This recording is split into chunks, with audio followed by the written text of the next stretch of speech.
saya Tina Melani dengan NIM 217720025. Di sini saya akan memenuhi tugas Islam dan Sains dengan judul video Peradaban Islam dan Warisan Sains, membahas era kejayaan ilmiah.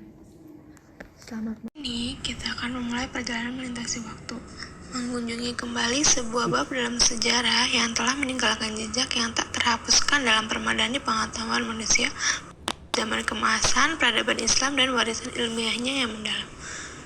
Di era ketika dunia sudah diselimuti kegelapan dan ketidaktahuan, peradaban Islam muncul sebagai mercusuar cahaya untuk menerangi jalan pengejaran intelektual dan inovasi. Pada zaman ini sering disebut sebagai zaman keemasan, yang menjadi saksi perkembangan tak tertandingi dari kemajuan ilmu pengetahuan, matematika, dan filosofi yang tidak hanya membentuk dunia Islam, tetapi juga meletakkan dasar-dasar bagi Renaissance di Eropa. Seperti pada gambar, kota-kota yang semarak di kekaisaran Islam dengan fokus khusus pada kota Baghdad yang termasyhur. Di sini, dalam tembok-tembok institusi seperti rumah kebijaksanaan, para cendekiawan dari berbagai latar belakang berkumpul untuk terlibat dalam pertukaran ide yang luar biasa, menciptakan kebangkitan intelektual yang melampaui batas-batas budaya dan agama.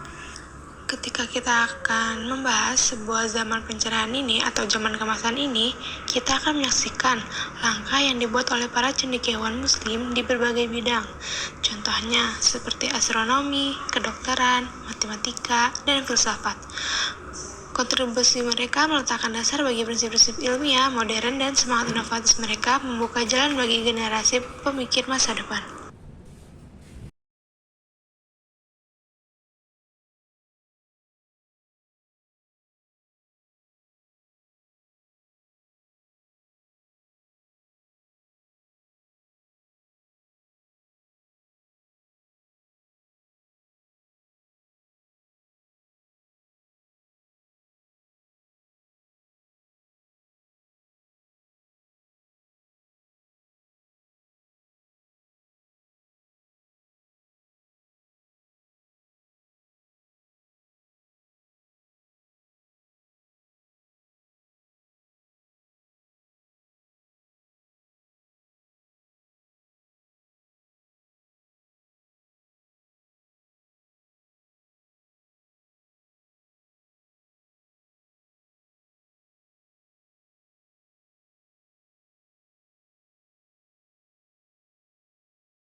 Pencapaian intelektual rumah kebijaksanaan memiliki dampak yang bertahan lama pada peradaban berikutnya. Pengetahuan yang dilestarikan dan dikembangkan di Baghdad selama zaman keemasan Islam kemudian akan mempengaruhi Renaissance Eropa, menandai babak penting dalam sejarah kemajuan intelektual manusia. Rumah kebijaksanaan secara bertahap menurun pengaruhnya karena berbagai faktor, termasuk ketidakstabilan politik dan invasi. Namun warisannya tetap bertahan melalui manuskrip dan pengetahuan yang disebarkan ke berbagai belahan dunia. Rumah Kebijaksanaan berdiri sebagai bukti komitmen Islam terhadap pembelajaran, eksplorasi, dan pengajaran pengetahuan, meninggalkan warisan abadi yang terus menginspirasi para cendekiawan dan pemikiran lintas budaya dan generasi. Zaman keemasan Islam atau Golden Age of Islam mencakup periode antara abad ke-8 hingga ke-14 Masehi. Selama periode ini terjadi ledakan kegiatan intelektual dan kultural di dunia Islam, menghasilkan berbagai karya klasik yang mempengaruhi banyak bidang, termasuk sains, filsafat, kedokteran, matematika, dan sastra. Beberapa karya klasik yang paling penting dan berpengaruh dari masa tersebut melibatkan berbagai ilmuwan dan pemikir terkenal. Contohnya Ibnu Sina atau dikenal sebagai Avicenna di Barat, menulis Al-Qanun fi al-Tibb, sebuah ensiklopedia medis yang menjadi referensi standar di dunia kedokteran selama berabad-abad. Karya ini mencakup berbagai aspek ilmu kedokteran, anatomi, dan farmakologi. Canon of Medicine adalah sebuah karya monumental yang membahas berbagai aspek ilmu kedokteran pada masanya. Ibnu Sina menuliskannya pada abad ke-11 Masehi selama masa keemasan peradaban Islam. Karya ini tidak hanya menjadi rujukan standar di dunia Arab dan Eropa selama berabad-abad, tetapi juga memberikan panduan bagi praktisi medis di seluruh dunia Muslim dan Eropa. Dalam Canon of Medicine, Ibnu Sina merangkum pengetahuan tentang anatomi, fisiologi, farmakologi, dan berbagai penyakit. Ia juga memadukan elemen-elemen dari tradisi Yunani, Romawi, Persia, dan India. Karya ini terdiri dari 5 buku yang mencakup berbagai aspek kedokteran, dan ia menetapkan landasan metodologi ilmiah dalam praktek medis. Meskipun Ibnu Sina bukan penemu ensiklopedia medis, tetapi karya Canon of Medicine menjadi sumbangan penting terhadap pengetahuan medis dan ilmiah selama zamannya, serta berperan dalam membentuk landasan bagi pengembangan ilmu kedokteran di masa yang akan mendatang. Penguasa seperti Al-Ma'mun memberikan dukungan aktif terhadap kegiatan ilmiah. Al-Ma'mun memberikan dana, fasilitas, dan dukungan untuk proyek-proyek penelitian, menciptakan iklim yang kondusif dan kemajuan ilmiah.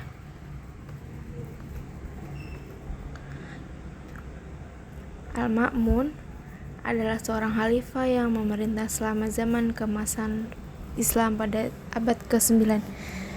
Ia merupakan anak dari Harun al-Rashid, khalifah yang terkenal dari dinasti Abbasiyah. Pemerintahan Al-Ma'mun dianggap sebagai salah satu periode paling cemerlang dalam sejarah peradaban Islam. Al-Ma'mun lahir pada tahun 786 Masehi di kota Baghdad. Ayahnya, Harun al-Rashid, adalah seorang khalifah yang terkenal dan dikenal dengan kebijaksanaan dan kemurahan hati. Al-Ma'mun tumbuh dalam lingkungan yang kaya akan kebudayaan dan keilmuan. Al-Ma'mun juga dikenal sebagai khalifah yang sangat mencintai ilmu pengetahuan. Ia memberikan dukungan besar terhadap kegiatan intelektual dan mendirikan House of Wisdom di Baghdad, yang menjadi pusat penting untuk penerjemahan dan penelitian ilmiah. Pemerintahan Al-Ma'mun dianggap sebagai masa keemasan bagi ilmuwan dan cendekiawan. Ia mengundang banyak ilmuwan dari berbagai agama dan budaya untuk menciptakan lingkungan yang mendukung pencampuran ide dan pengetahuan. Al-Ma'mun juga memberikan dorongan besar pada usaha penerjemah karya-karya klasik, terutama dari bahasa Yunani ke bahasa Arab. Hal ini membantu penyebaran dan peningkatan pengetahuan klasik dalam dunia Islam. Al-Ma'mun dikenal karena upayanya untuk menyatukan agama dan filsafat. Meskipun ada kontroversi seputar kebijakan terhadap mihna atau pengujian iman, di mana ia mencari persatuan antara filsafat dan teologi Islam. Usahanya ini mencerminkan keinginannya untuk menyatukan kedua bidang ini. Al-Ma'mun memperkenalkan inovasi administratif dan reformasi keuangan. Ia juga memberikan perhatian khusus pada penyelidikan dan reformasi sistem pajak untuk meningkatkan efisiensi pemerintahan. Al-Ma'mun meninggal pada tahun 833 Masehi dan kematiannya disusul oleh periode kekacauan politik di dunia Islam. Meskipun demikian, pemerintahannya dikenang sebagai salah satu periode keemasan dalam sejarah Islam yang menandai kemunculan ilmu pengetahuan, kebudayaan, dan harmoni intelektual. Al-Ma'mun membuka jalan bagi pertumbuhan ilmu pengetahuan dan kebudayaan di dunia Islam, menciptakan lingkungan di mana pemikir bebas dapat berkembang. Warisannya tidak hanya tercermin dalam peningkatan pengetahuan di masa pemerintahnya, tetapi juga melalui pengaruhnya yang berlanjut pada masa-masa berikutnya dalam sejarah peradaban Islam. Astrolabe adalah alat ilmiah tradisional yang digunakan dalam astronomi dan navigasi. Alat ini memiliki sejarah panjang, bermula dari peradaban Yunani kuno dan berkembang pesat dalam zaman keemasan Islam. Astrolabe menjadi penting dalam menentukan posisi bintang dan planet di langit, serta digunakan sebagai alat bantu navigasi dan untuk menghitung waktu. Ada beberapa struktur dan bagian astrolabe. Yang pertama itu papan astrolabe atau mater. Bagian utama astrolabe biasanya berbentuk cakram datar yang seringkali terbuat dari logam seperti kuningan. Struktur yang kedua yaitu pergelangan tangan atau alidade, sebuah alat pengukur atau jarum panjang yang dapat diputar yang digunakan untuk menunjuk bintang atau objek langit tertentu. Bagian ketiga yaitu ada rete, sebuah jaring logam transparan yang dipasang di atas papan astrolabe. Rete memiliki bentuk bintang-bintang dan memungkinkan pengguna untuk melihat posisi bintang dan planet di langit. Bagian keempat ada tetapan zodiak dan horizon. Lingkaran zodiak menunjukkan jalur matahari di langit dan lingkaran horizon menunjukkan lingkaran horizontal di sekeliling pengamat. Bagian kelima ada piringan tanggal dan skala. Beberapa astrolabe memiliki piringan tanggal untuk mengatur tanggal dan skala-skala tertentu yang digunakan untuk mengukur sudut atau jarak antara objek di langit. Cara kerja astrolabe yaitu pengamat akan menemukan bintang atau objek langit tertentu dengan melihat melalui lubang di tengah astrolabe.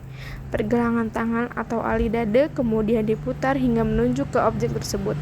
Informasi ini kemudian dapat digunakan untuk menentukan waktu, navigasi, dan posisi bintang di langit. Astrolabe dikreditkan sebagai alat yang berguna pada zaman keemasan, di mana ilmuwan muslim seperti Al-Bantani dan Ibnu Satir menggunakan astrolabe untuk penelitian astronomi dan penentuan waktu sholat. Astrolabe juga menjadi penting di Eropa selama abad pertengahan, di mana alat ini diadopsi dan diterjemahkan kembali dari naskah-naskah Arab ke bahasa Latin. Meskipun astrolabe telah digantikan oleh teknologi modern seperti teleskop, GPS, alat ini memiliki warisan paling penting dalam sejarah astronomi dan navigasi. Astrolabe mencerminkan kecanggihan dan kecerdasan ilmiah peradaban Yunani dan Islam, serta memainkan peran penting dalam pengembangan pengetahuan tentang langit dan waktu.